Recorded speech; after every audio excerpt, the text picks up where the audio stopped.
কিন্তু আজকে হয়তো আমার জলসায় আসা হতো না।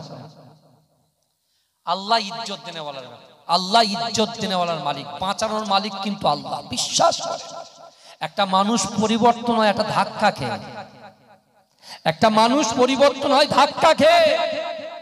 গতকালকে আমার জলসা ছিল এখান থেকে 114 কিলোমিটার দূর, বাগদা থেকে সলক বলে একটা গ্রাম আছে, বনগা থেকে 30 কিলোমিটার হচ্ছে বাগদা, বুঝলেন? কিন্তু যে জায়গায় চলে গেছি ওই জায়গাটা হচ্ছে 0 পয়েন্ট, আমাদের ইন্ডিয়া আর বাংলাদেশের বর্ডার। প্রচুর কুয়াশা, রাত 12টায় আমার টাইম। আমার আগে ওয়াজ করছেন পীরনগর দরবার শরীফে মাহফুজুল্লাহ হুসাইনি, আমার পরে আছেন পীরজাদা আফফান সিদ্দিকী ভাই, বুঝতে পেরেছেন? তা আমি গাড়ি ওরকম টেনে টেনে নিয়ে যাচ্ছি। আমার লোকেশন দিয়েছে, লাইভ লোকেশন, লোকেশনটা দিয়েছেন ধরুন এখান থেকে 500 মিটার দূরে একটা রাস্তা আছে, ওই রাস্তা দিয়ে গেলে সোজা জলসা। আর এখানে 500 মিটার আগে এখান থেকে 0 পয়েন্ট ডান দিক থেকে। আমি কি করেছি, ডান দিকে ঢুকিয়ে দিয়েছি গাড়ি, কালো গাড়ি, সবকিছু আমার কাছে, ওয়াকি টকি সব ছিল, পুরো ভিতরে ঢুকে গেছে। ওখানে বিএসএফ থাকে দাঁড়িয়ে, কিন্তু বিএসএফ তো ছিল না, গাড়ি আটকায়নি, পুরো প্রথম স্তর, দ্বিতীয় স্তর, তৃতীয় স্তর, চতুর্থ স্তর ভেদ করে পুরো একদম ক্যাম্পে চলে গেছে, রেড জোনে চলে গেছি, রেড জোনে। ব্যাস পুলিশ আমাকে দাঁড় করিয়ে দিয়েছে। কোত্থেকে এসছে? আমি বলছি मैं कलकत्ता से आया। बोले नहीं ये कलकत्ता का नहीं है। বলছি, বলে এটা হতে পারে না। বলে এখানে আসাই তো, এখানে শুট করার পারমিশন, এখানে তো আসার কোনো জায়গাই নেই, কারণ প্রথমে যে রাস্তা ওখানে বিএসএফ ছিল না, তারপরে ছিল না। কিন্তু বাবাজি বিশ্বাস করুন, ওই জায়গা থেকে কেউ বলছে একে ক্যাম্পে নিয়ে কোরিয়ার করে দাও, কেউ বলছে একে বসিয়ে রাখো, কেউ বলছে সকালে ছাড়বে। বুঝতে পারছেন? গাড়ি 60, চিরুনি তল্লাশি না, অবশ্যই দরকার, এটা দরকার। কিন্তু আমার বাবাজিরা, কালকে আমার নিজের এক্সপিরিয়েন্স হয়েছে যে বর্ডার সাইডে গেলে কি করতে হয়। আমি তো দোয়া ইউজ করছি ভাই, বিশ্বাস একদম বাস্তবতার সাথে বলছি, একদম অন্তর দিয়ে কথা। আমি জলসা নেওয়ার জন্য জলসা করি, আগামী বছরে জলসা পাবো বলে আজকে আমি জলসা খুব সুন্দর করে করব, হবে এরকম না। আল্লাহ যেটা বলাবে আমার দ্বারা সেটা আমি বলবো, কিন্তু বাস্তবটা শেয়ার করে যাচ্ছি। বাগদাতে গেলাম, 8 ঘন্টা হ্যারাসমেন্ট। আমি ওখানে ফোন করছি, আমাকে বলছে এই ফোন বন্ধ করো, বন্ধ কিজিয়ে ফোন। কিন্তু বন্ধ যদি ফোন বন্ধ হয়ে যায়, ফোনটা যদি নিয়ে নেয় ভাই কি করবো? আর কিছু করার আছে?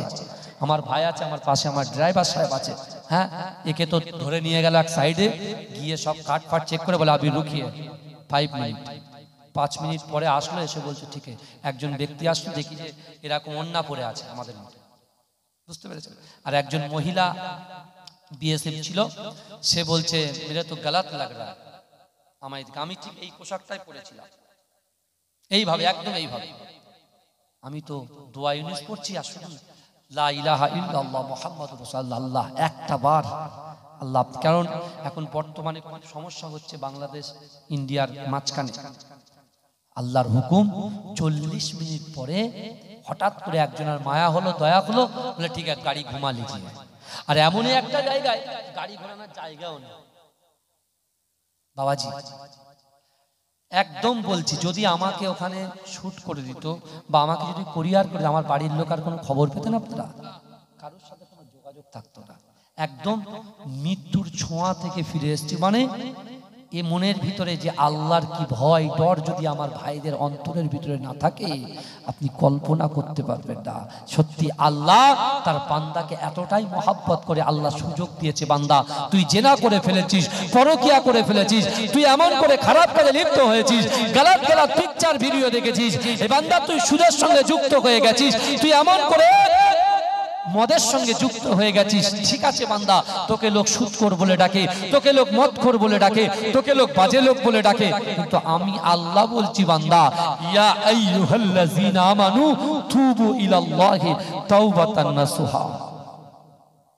বান্দা তুমি যদি তওবার মতো তওবা করতে পারো, আমি আল্লাহ তোমার সুদের গুনাহ, জিনার গুনাহ, পরকিয়ার গুনাহ, হারামের গুনাহ আমি আল্লাহ ক্ষমা করে দেব। জোরে বলে আমার আল্লাহ দয়া জানে, আমার আল্লাহ দয়া জানে। যদি সত্যিকারের আল্লাহকে ভয় করতে আজকে এই মাহফিলে জায়গা দেওয়া যেত না। আমি দেখেছি আমার ইউটিউবার ভাইরা অনেক সময় কিছু কিছু ভাইরা মজা নেয়, যখন লোক থাকে না, হুজুর জলসা করে আর সেটাকে ঘুরিয়ে দিয়ে দেখায়, আর যখন লোক ভর্তি থাকে তখন কিন্তু দেখায় না। আমি সবাইকে বলছি না, তারা বলে তারা আবার মজা নেয়। ওরা জানে না তোমার একটা পেজে তোমার ফলোয়ার কত আছে, তার ভিতরে হিন্দু ভাইরা আছে, মুসলিমও আছে, আছে না নাই? তারা দেখে তো অট্টহাসি হাসবে, সম্মান কাদের যাবে? কথা বলেন। এই যে চাঁদা কালেকশন হয় বাবাজি, এই 2000 টাকা দাও, 10,000 টাকা দাও, বাপ দাও, মা দাও, খালা দাও, খালু দাও, দেবে একদম 1 ঘন্টা ধরে চিল্লে চিল্লে তারপরে দেবে।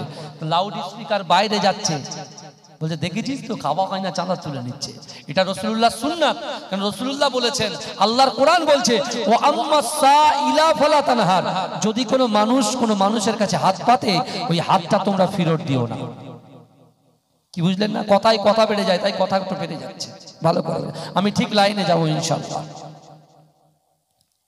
আমার ভাইজানেরা, হে নবী পাকের উম্মত উম্মতিরা, হে নবী দেবানরা, মক্কার জমিনে ব্যবসা শুরু হয়ে যায়।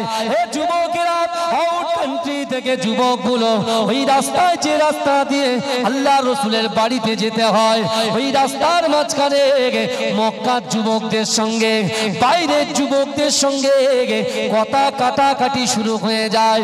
না না না, বাইরের যুবকরা বলছে আমি ভিতরে যাব, আর মক্কার যুবকরা বলছে না না না, তোমরা ওই জায়গায় যেতে পারবে না, ওই জায়গায় একজন পাগল আছে, যে পাগলকে দেখলে তোমরাও পাগল হয়ে যাবে। ওই বাইরের যুবকগুলো বলছে না না না, আমরা পাগল হয়ে যাব, তবু ওই জায়গায় যাব। এ যুবকেরা, এক সময় তর্ক বিতর্ক শুরু হয়ে যায়। এদিক থেকে আবু জেহেলের কর্ণগোরে খবরটা পৌঁছে যায়। এ যুবকেরা, আবু জেহেল বলছে না না না, বাইরের যুবকদের সঙ্গে ঝগড়া করা যাবে না, বাইরের যুবকদের সঙ্গে কুরুচিকর মন্তব্য করা যাবে না, তাহলে ব্যবসা না করে তারা যে যার কান্ট্রিতে ফিরে যাবে। যাও যাও যাও, মুহাম্মদ রাসূলুল্লাহ যে জায়গা আছে ওই জায়গার রাস্তাটা তোমরা ওপেন করে দাও, যাকে ইচ্ছা তাকে যেতে দাও। এ যুবকেরা, হে নবী পাকের উম্মত উম্মতিরা, আমার আল্লাহ কি না পারে? আমার আল্লাহ মুর্দাকে জিন্দা করতে পারে, জিন্দাকে মুর্দা বানিয়ে দিতে পারে, ধনীকে গরিব বানিয়ে দিতে পারে, গরিবকে ধনী বানিয়ে দিতে পারে, অসুস্থ শরীরকে সুস্থতা দিতে পারে, সুস্থ শরীরকে অসুস্থ করে দিতে পারে। এ যুবকেরা, একই মায়ের পেটে আল্লাহ সন্তান দিতে পারে দুটো, একই মায়ের পেটে আল্লাহ সন্তান তিনটেও দিতে পারে। কিন্তু এ যুবকেরা, হে নবী পাকের উম্মত উম্মতিরা, আমার আল্লাহ পাকের দয়ার নবী, সোনা নবী জনাবে মুহাম্মদুর রাসূলুল্লাহ সাল্লাল্লাহু আলাইহি ওয়াসাল্লাম ওই ঘরে বসে বসে আল্লাহ রাসূল যখন কোরআন তেলাওয়াত করে, এ যুবকেরা, বাইরের যুবকগুলো এসে আল্লাহ রাসূলের সামনে কোরআন শুনে অচানক ঝরঝর ঝরঝর ঝরঝর করে পানি পড়ে। বলছে না না, আরে মক্কার জমিনে যাকে পাগল বলা হলো, যাকে শায়ের বলা হলো, কিন্তু না না না, এত সুন্দর ব্যক্তি, এত সুন্দর নুরানি চেহারা আমরা জিন্দেগিতে দেখি না। যেন মনে হচ্ছে আসমানের চাঁদ জমিনে নেমে এসেছে। যুবকগুলো বাক্যলাপ করছে, কথোপকথন করছে, যে ওরা ওখানে 9 ইঞ্চি করে আটকে দিচ্ছে, আর যাকে বলছে পাগল তাতে এত সুন্দর দেখতে, তার শরীর থেকে যে এত নূর চমকাচ্ছে, যেন মনে হয় আসমানের চাঁদ জমিনে নেমে এসেছে। জোরে বলে, জোরে বলবেন না? কিন্তু আমার ভাইজানেরা, হে নবী পাকের উম্মত উম্মতিরা, হে নবী দেবানরা, বিশ্ব নবী রাসূলুল্লাহ সাল্লাল্লাহু আলাইহি ওয়াসাল্লাম এই যুবকগুলোকে দেখে আমার রাসূলুল্লাহ মুচকে একটা হাসি দিয়ে বলছেন, ও বাবা ছেলেরা, তোমরা বলো আমাকে কি পাগল বলে মনে হয়? এ যুবকেরা, হে নবী পাকের প্রেমিকেরা, ওই সময় মক্কার বাইরের যুবকগুলো বলেছিল না না না, আপনি যে কোরআন তেলাওয়াত করেন, আর একটু কোরআন তেলাওয়াত করেন, আমরা একটু শুনে আমরা একটু তৃপ্তি যোগাই। এ যুবকেরা, আমার দয়ার নবী যখন কোরআন তেলাওয়াত শুরু করলেন, ওই আউট যুবকগুলো আল্লাহর রাসূলের পাশে বসে বলল না না না, আমরা কোরআন শুনে আপনার মহব্বতে ভালোবাসায় আপনার হাতে হাত দিয়ে কলেমা পড়ে মুসলমান বানিয়ে দেয়। চেয়েছিল কোরআনটাকে একটা জায়গায় সীমাবদ্ধ করা, আর হয়ে গেল বলেন কোরআন এবার বাইরে চলে যাচ্ছে, জোরে বলুন। কিন্তু ভাইজান অতি বাস্তব কথা এটা, যারা বড় লোক ধনী হয় তাদের অত্যাচার কম হয়, আর যারা গরিব হয় তাদের অত্যাচার বেশি হয়। কথা ঠিক বলছি না ভুল বলছি? তাই বলে আমি বড় লোকদের বদনাম করছি তা নয়, বড় লোক হওয়া অপরাধ নয়। এই বড় লোক হওয়া অপরাধ, এই কথা বলেন না। আমি তো জানি আমাদের তাই সাহেব, তাই তো প্রচুর দান খায়রাত করে। কোথায়? আমাদের তেঁতুলিয়া মাদ্রাসায়, আরো সব মাদ্রাসায়, তাই না? তা তিনি তো ধনী ব্যক্তি, তা ধনী হওয়াটা কি অপরাধ? ভালো করে বুঝবেন, অপরাধ নয়। কিন্তু ধনী হবার পরে আপনার ভিতরে আত্ম অহংকার, অহমিকা, রিয়া, তাকাব্বুরি, বড় আনা চাল, তার উপরে আপনার ধনী আছে, অর্থ আছে, ঠিক জায়গা থেকে ইহদিনাস সিরাতাল মুস্তাকিম থেকে বঞ্চিত হয়ে কুপথের দিশা অবলম্বন করছেন। নামাজ নেই, রোজা নেই, যাকাত নেই, ফিতরা নেই, দান খায়রাত নেই, হ্যাঁ চলাচল ভালো না একদম, তাহলে সেটা তো অপরাধ নাকি? এই কথা বলেন না বাবাজি। বিশ্বনবী রাসূল সাল্লাল্লাহু আলাইহি ওয়াসাল্লাম যখন এই কোরআনের ধ্বনি যখন সারা মক্কার বাইরে আস্তে আস্তে বেরিয়ে যাচ্ছে, এই আবু জেহেল, আবু লাহাব তো রাসূলকে আটকাতে পারছে না। যারা গরীব শ্রেণীর মানুষ রাসূলুল্লাহর হাতে হাত দিয়ে কলেমা পড়ে মুসলমান হয়েছিল, তারা রাসূলুল্লাহর কাছে এসে ফুপিয়ে ফুপিয়ে কাঁদছে, ইয়া রাসূলুল্লাহ আমরা মক্কায় আর টিকতে পারছি না। বলে কেন? এই দুনিয়ার নেতাদের কারনামা দেখেন, দুনিয়ার নেতারা তাদের অনুসারীরা থাকে তাদের সামনে আর নেতা থাকে পিছনে। আর আজকে আমি পীরজাদা রাকিবুল আজিজ বখতিয়ারি আপনাদেরকে বলে যাই, বিশ্বের জমিনে এমন একজন নেতা, জগৎ নেতা, বিশ্ব নেতা, হায়াতুন নবী, নূর নবী, ইমামুল আম্বিয়া, খাতামান নবিয়্যিন, হাবিবুল নবী তারি জনাবে মুহাম্মদ রাসূলুল্লাহ, এমন একজন নেতা, তার অনুসারী থাকে পিছনে আর আমার রাসূল থাকে সামনে। জোরে বলুন না সুবহানাল্লাহ।